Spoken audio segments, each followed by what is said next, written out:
Hello everybody, and we have started a new term already last week, and this is the first video lesson of this term, and it is passive, the passive, or we can say passive voice. What is passive? For example, when we use active voice, that they drank 2 cups of coffee, it's a passive, active sentence, active voice, and subject is the doer of the activity, doer. But when we change a sentence to passive voice, the subject is actually the one affected from the activity. Like here, 2 cups of coffee were drunk. We can add by somebody, by them, by me, but depending on the necessity. So, when should we use passive? Why do we need to use passive when there is active voice already? There are reasons for that. One is when we want to change the form of the sentence. For example, focus of the sentence, like when we use active sentence, the focus is on the subject, the doer, like Leonardo da Vinci. But when we may change the sentence here to passive, the focus is on the painting. The Mona Lisa was painted by Leonardo da Vinci. We are more interested in painting than the artist. And when, who or what causes the action is unknown, unimportant, or too obvious to mention. Like he was arrested. Obviously, who can do the arresting in a country? Police.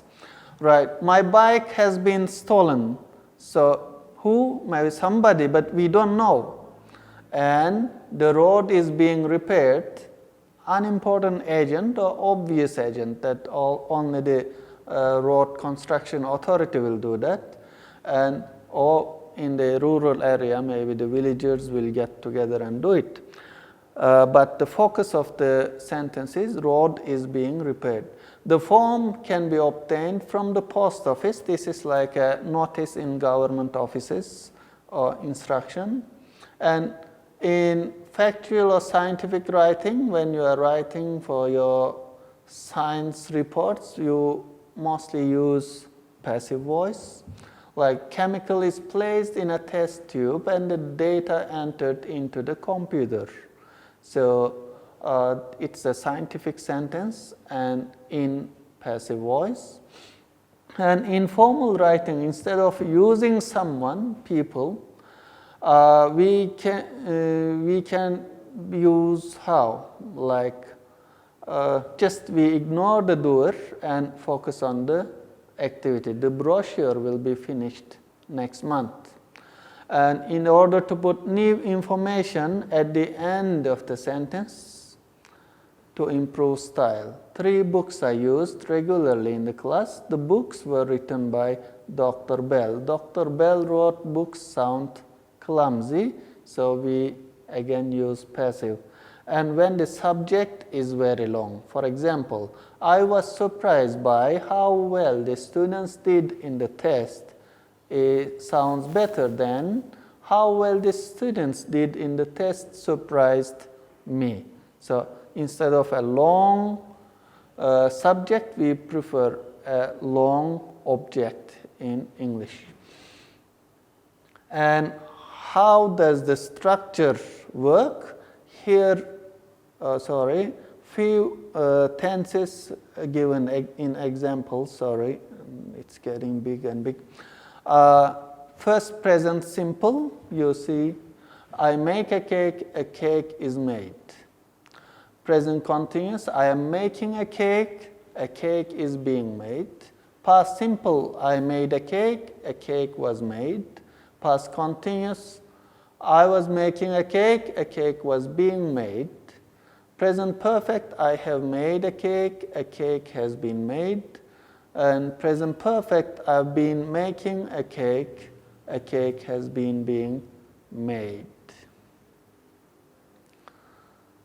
then past perfect I had made. So you can see the structure. But what you should realize is the trick is the verb be. In passive, every sentence has the verb be according to the general status of the be in the tense. For example, for present simple, verb be is am is are. So we use am is are here. For present continuous, verb be is the verb is with ing, so verb be is used with ing.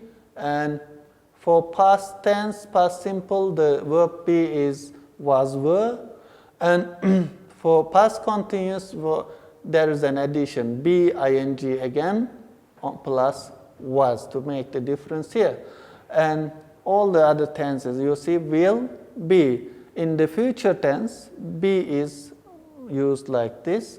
And at the end, we always use past participle of the verb. That's how the structure works. Okay. Then, if there are verbs, there are some verbs with, it's going honky today, verbs with two objects like give. Teacher gave his student a book. So there are two objects in this sentence. So we can make two different passive sentences out of that. One is the student, his student was given a book by him, or the book was given to his student. Like that, we can make two different passive sentences. I was given the book by him, the book was given to me. Like that, he gave the book to me from the active sentence. And there are other verbs like ask, offer, teach, tell, lend, promise, sell, throw, that always can be used with two objects. So from those active sentences, we can make two different passive sentences. And the summary, you can make the passive in subordinate clauses that has subject and normal conjugated verb. This is really the same as normal passive. Only thing the difference is I thought, for example, or he knew that. When we remove that, the remaining remains the same. Like I thought that Mary had kissed John, I thought that John had been kissed by Mary. So the change happens here, this side. And he knew that people had built the church in 1915. He knew that the church had been built in 1915. This is how it's done. If you have questions, please just text me. And that's it for today. Thank you very much.